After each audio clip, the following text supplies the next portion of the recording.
अगर मैं ये 2 रोटियां नहीं खाऊंगी तो मैं भूख ही मर जाऊंगी। इन्हीं 2 रोटियों को खाकर ही मेरी भूख शांत होती है। इतनी देर में कुम्हार उन दोनों बूढ़े और बूढ़ी के पास आ गया। कुम्हार बहुत प्यासा था, इसलिए उसने पानी मांगने के लिए अपने हाथों से बूढ़े की ओर इशारा किया। बूढ़े ने अपने पास रखे मटके में से एक लोटा पानी कुम्हार को दे दिया। कुम्हार ने लोटे से पानी पीकर अपनी प्यास बुझाई। पानी पीने के बाद कुम्हार के मुंह से आवाज आने लगी। कुम्हार ने उस बूढ़े से कहा, ताऊ जी, मुझे बहुत तेज भूख लगी है। बूढ़े ने बिना किसी बहस के अपनी एक रोटी कुम्हार को दे दी। कुम्हार ने वह एक रोटी जल्दी जल्दी खा ली, परंतु फिर भी उसकी भूख पूरी तरह शांत नहीं हुई। उसने बूढ़े के हाथ में बची हुई रोटी की ओर देखा और कहा, ताऊ जी, अभी मेरी भूख शांत नहीं हुई है, मुझे एक रोटी और चाहिए। बूढ़े ने वह एक रोटी भी कुम्हार को दे दी। अब पानी पीकर और खाना खाकर कुम्हार का पेट पूरी तरह भर गया। उसके बाद बूढ़े ने पूछा, हे मानव, तुम इस जंगल में क्यों आए हो? कुम्हार ने कहा, ताऊ जी, मैं भगवान से मिलने आया हूँ। मैंने किसी से सुना है कि भगवान जंगल में रहते हैं, इसलिए मैं उन्हें जंगल में ढूंढ रहा हूँ। बूढ़े ने कहा, यदि तुम्हें भगवान मिले तो उनसे यह जरूर पूछना कि जिस पीपल के पेड़ के नीचे हम दोनों बैठे हैं वह पूरा पेड़ हरा भरा है, फिर उसकी एक डाली सूखी क्यों है? कुम्हार ने कहा,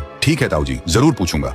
इतना कहकर कुम्हार ने बूढ़े और बूढ़ी दोनों को प्रणाम किया और जंगल की ओर चल पड़ा। रास्ते में कुम्हार को फटे कपड़ों में एक भिखारी लड़का मिला। भिखारी ने कहा, कुम्हार, मैं ही भगवान हूँ। यह सुनकर कुम्हार कुछ देर तक समझ नहीं पाया। फटे कपड़ों में खड़ा वह लड़का उसे साधारण भिखारी ही लग रहा था। कुम्हार सोच में पड़ गया। तभी भिखारी ने फिर कहा, हे कुम्हार, मैं ही भगवान हूँ। यह सुनकर कुम्हार कुछ क्षणों तक स्तब्ध रह गया। फटे कपड़ों में खड़ा वह युवक उसे एक साधारण भिखारी ही लग रहा था। कुम्हार गहरी सोच में पड़ गया। तभी उस भिखारी ने दोबारा कहा, हे कुम्हार, मैं ही भगवान हूँ। इस पर कुम्हार बोला, तुम भगवान नहीं हो सकते, क्योंकि मेरे भगवान ऐसे दिखाई नहीं देते। भिखारी ने पूछा, तो तुम्हारे भगवान की क्या पहचान है? वे कैसे दिखते हैं? क्या तुम मुझे बता सकते हो? कुम्हार ने उत्तर दिया, हाँ, क्यों नहीं। मेरे भगवान पीतांबरी वस्त्र धारण किए होंगे, उनके सिर पर मुकुट होगा, हाथों में चक्र, गदा और शंख होंगे, उनके शरीर से तेजस्वी प्रकाश निकलता होगा और उनके मस्तक के ऊपर सूर्य के समान दिव्य तेज झलकता होगा। वही मेरे भगवान है। भिखारी ने कहा, अच्छा, तो तुम्हारे भगवान ऐसे होते हैं? इतना कहकर कुम्हार आगे की ओर बढ़ गया। जैसे ही वह कुछ कदम आगे जाकर पीछे मुड़ा तो देखा कि वह भिखारी अचानक गायब हो चुका था। चारों ओर दूर दूर तक कोई दिखाई नहीं दे रहा था। कुम्हार कुछ देर तक वहीं खड़ा रहकर इधर उधर देखने लगा, लेकिन उसे वह भिखारी कहीं नजर नहीं आया। तब वह सोचने लगा,